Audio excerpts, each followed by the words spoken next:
Racers, balik lagi bersama gue Alex. Dan pada kesempatan kali ini gue udah ada di bengkelnya Restek.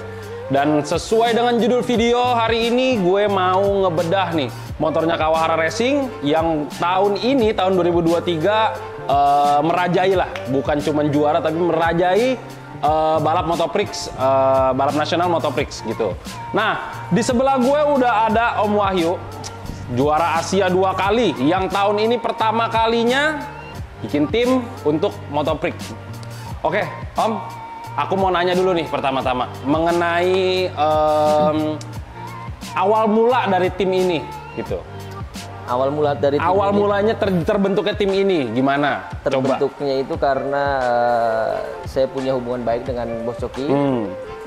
Dan saya sedikit cerita tentang ide-ide saya dan visi misi saya. Ternyata Bos Coki dan saya satu visi, dan kita mencoba untuk membuktikan part-part Kawahara Racing di kejuaraan balap nasional, dan alhamdulillahnya juga kita mendapatkan champion di Region 2 dan champion nasional Motoprix dengan part-part Kawahara yang kita pakai gitu.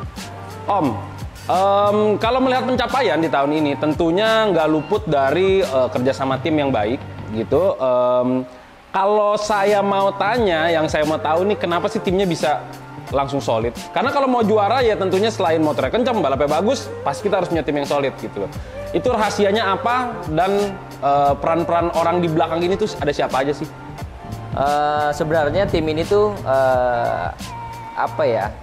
muncul dari keresahan saya sih. Jadi kayak jadi evaluasi dari kekurangan tim yang pernah saya naungi. Dan selama berkarir menjadi pembalap, gitu. Oke. Begitu, dari saya di tim nasional, tim Asia, di Indonesia, tim Asia juga di Malaysia, gitu. Jadi saya belajar banyak dari tim-tim tersebut. Dan muncullah keresahan-keresahan saya tuh, coba kalau misalkan disiplin, pasti akan lebih bagus. Misalkan ada yang kekurangannya, coba kemarin partnya diganti, pasti akan lebih bagus gitu. Coba kemarin akan maksimal di kita setup motornya, pasti akan lebih bagus. Jadi keresahan-keresahan itulah yang membuat saya bisa menerapkan di tim ini, dan bekerja sama yang dengan tim mekanik, kru, dan semuanya, ya dari situ sih ya. Berarti orang-orangnya juga tentunya orang-orang pilihan dari Om Wahyu sendiri, gitu ya? Ya, betul. Nah, berarti bisa dibilang juga gitu dong, Om. Selama Om jadi pembalap, sama sekarang nih, kita bisa bilang jadi manajer lah ya, manajer tim ini, gitu, tentunya kan beda banget feelingnya, dan yang seperti Om bilang tadi, seharusnya bisa diperbaiki ini, bisa diperbaiki itu. Apakah lebih enak jadi manajer ketimbang jadi pembalap? Sebenarnya ada dua perbedaan sih. Seninya ya kalau misalkan kita rider itu kita memiliki ego yang tinggi, dan kalau saya menjadi manajer itu yang kemarin saya dapatkan ya pengalamannya adalah saya lebih lebih harus memahami, lebih harus mengerti gimana caranya menjaga mood rider, terus menjadi jembatan antara rider dengan mekanik, terus hal-hal apa yang tidak bisa kita lakukan, hal-hal apa yang kita bisa lakukan, kita yang bisa maksimalkan di mana, ya itu sih, dari situ aja sih. Berarti memang itu yang feeling yang sangat berbeda ya? Iya. Balik lagi ke yang tadi, Om Wahyu kan udah ngomong kalau ini tuh orang-orang pilihan, dan ini tim ini adalah dreamnya Wahyu lah, ceritanya gitulah ya. Spill dong, siapa aja orang-orang penting, sebut namanya ya, yang ada di balik tim ini. Ya, yang pasti yang terutama adalah ya dari pihak Kawahara, Bos Coki, karena tanpa Bos Coki juga tim ini tidak akan bisa jalan. Dia mensupport full semua ide-ide saya. Dia juga mensupport memberikan 100% full kemudi ada di saya di tim ini. Dan juga pastinya Koleon, karena saya dan Koleon punya komunikasi yang baik. Kita selalu membicarakan hal-hal yang membuat kita lebih maju lagi, semakin maju lagi. Dan juga mekanik-mekanik seperti ada Yudi, Alfi, sama Ujang, yang dia sangat dengan kerja disiplin, dan juga dia mengikuti instruksi dari tim.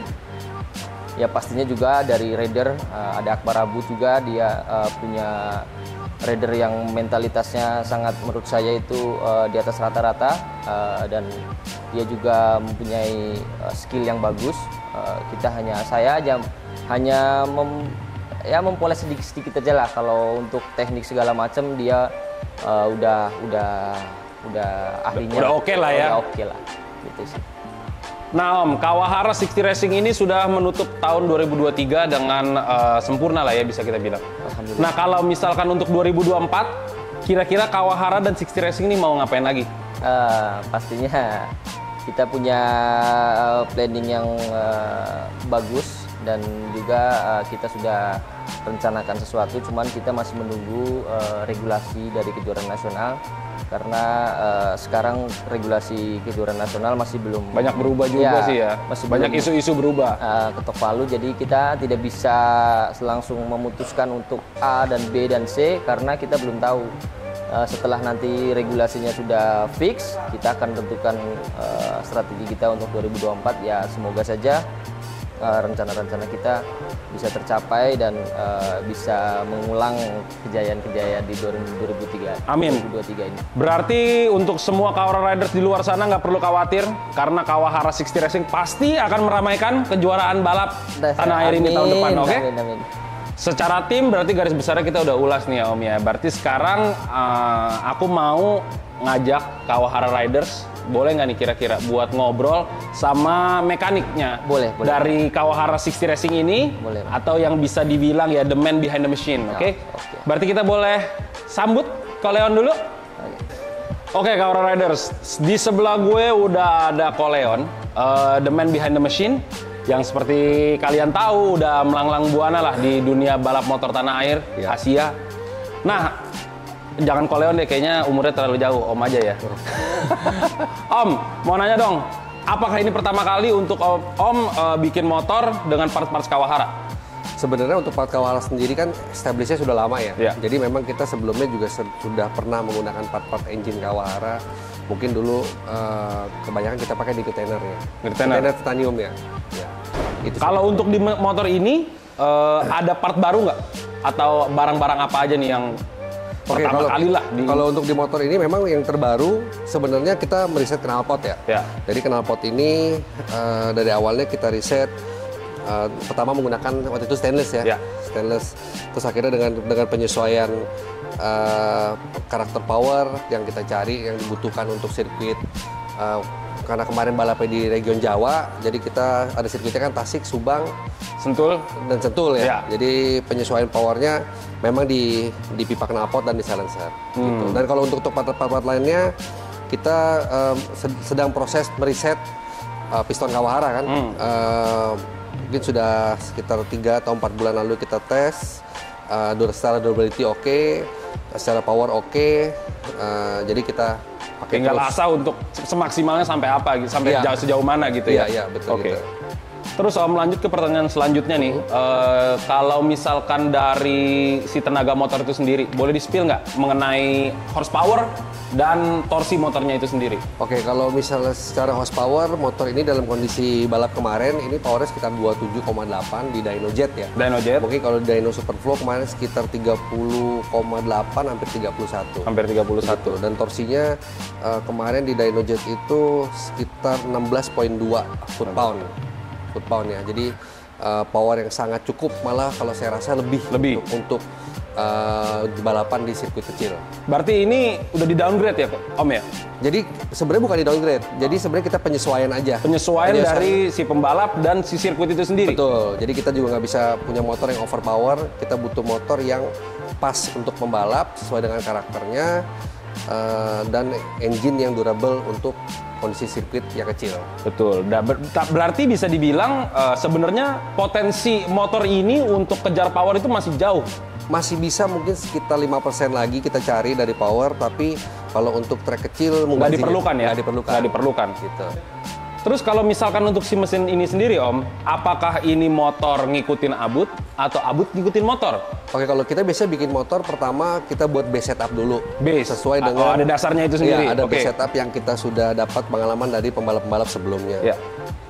Pembalap seperti Abut, mungkin kita sesuaikan karakternya. Mungkin Abut bukan karakter pembalap yang suka power besar, tapi dia suka motor yang nyaman dan cukup gitu. Jadi kita sesuaikan lagi finalnya di rasio. Biasanya kalau power sudah pas, terus kembali lagi ke setup suspensi sudah pas, habis itu kita optimasi di rasio lagi untuk mendapatkan hasil yang maksimal. Tapi kalau saya lihat dari kemarin balapan dari seri 1, kok kayak nggak bongkar di sirkuit? Kita sudah lama kerja dengan mesin motor basic e-making, jadi kita sudah bisa hitung durability-nya by hour ya, jadi atau by kilometer. Jadi mesin itu hanya dibongkar apabila kilometernya sudah memang harus dibongkar untuk maintenance. Berarti itu semua udah ada perhitungannya? Sudah ada perhitungannya. Berarti dari mesin itu semua udah ada dasarnya. Ada dasarnya. Abut bisa bawa, tinggal penyesuaian ke sirkuit dan gaya balap pembalap itu sendiri. Iya, yang pastinya gitu. Jadi belum tentu motor yang kencang cocok dengan pembalapnya. Yang paling susah memang dari membuat motor adalah menyesuaikan karakter motor dengan pembalap. Betul. Bukan kita memaksakan pembalap bawa motor ini gitu. Iya, gitu. Jadi kadang-kadang kalau motornya overpower pun bukan berarti pembalap bisa membawa dengan nyaman, yang akhirnya base time itu fluktuasinya terlalu jauh dengan race konstannya. Pace. Iya, konstannya. Kalau kita bicara soal indahnya ya kita udah tahu lah ya. Ya. Kalau maksudnya kita udah mendominasi di tahun 2023. Nah, selama perjalanan itu apakah ada kendala?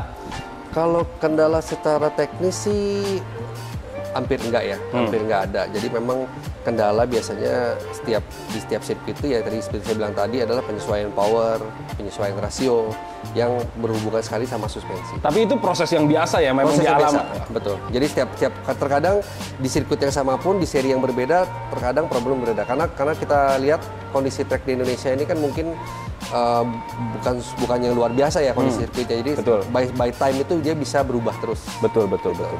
Nah, kalau misalkan untuk kedepannya nih, kira-kira ada yang mau dikoreksi atau ada saran, masukan untuk part-part Kawahara kira-kira? Ya nanti kita rencananya memang kita mau fokus ke part engine. Jadi kita mau fokus ke part engine untuk di bagian mungkin cylinder head ya. Mungkin seperti valve, clap, mungkin retainer yang lebih ringan tapi lebih kuat gitu. Nah, piston yang lebih durable. Jadi kita mau coba tingkatkan kilometer pistonnya ke distance yang lebih jauh. Secara kekuatan berarti ya? Balik lagi ke durability ya? Iya. Tapi kalau secara power sendiri kita coba tingkatkan ya dengan maksimal mungkin 5%. Tapi saya rasa dengan power segini untuk sementara sini udah cukup banget ya? Udah cukup banget gitu. Terima kasih untuk Om. Udah ngulik-ngulik nih dari semuanya. Berarti kita bakalan lanjut ke orang ketiga yang dari kemarin naik panggung yang merealisasikan kemenangan kita, yaitu Akbar Abud. Langsung aja kita sambut Akbar Abud. Widih. Oke lah, mantap.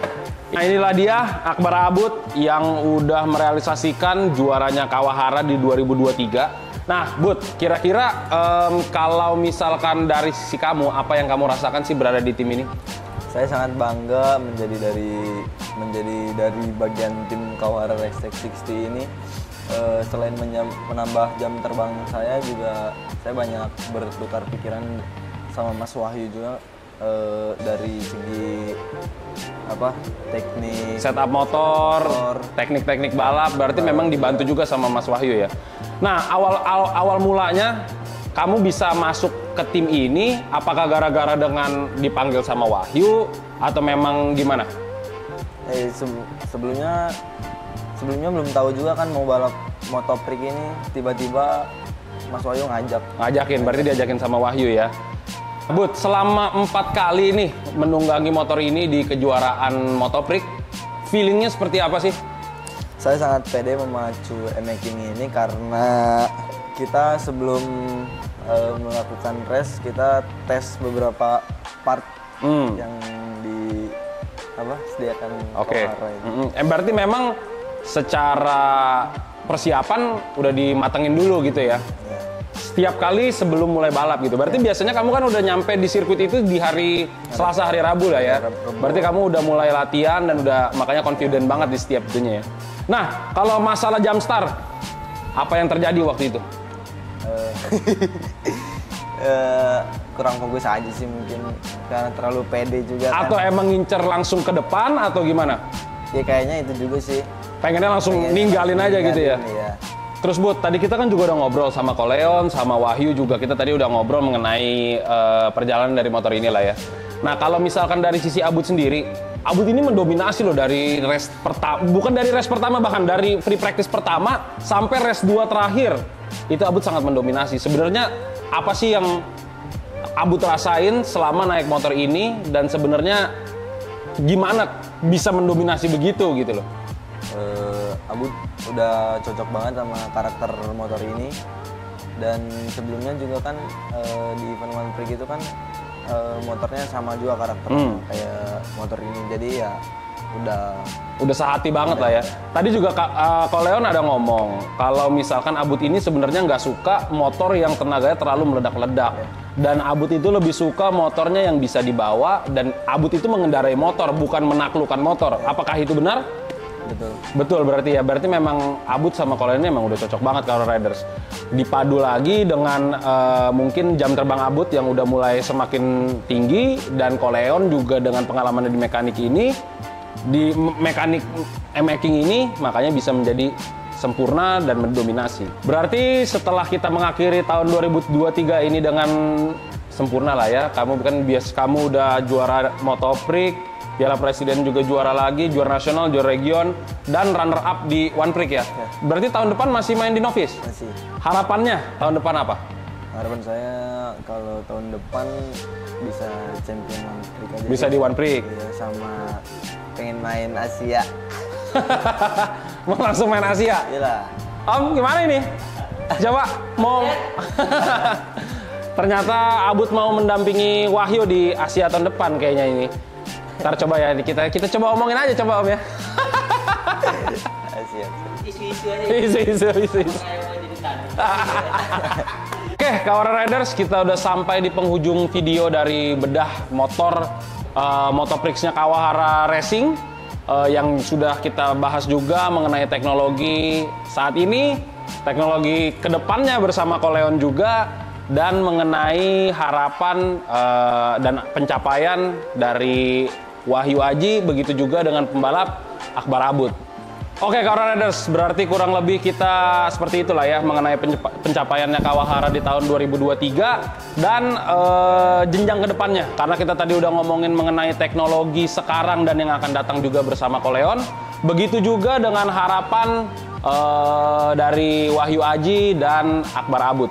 Jadi kurang lebih seperti itu. See you guys in the next video. Bye-bye.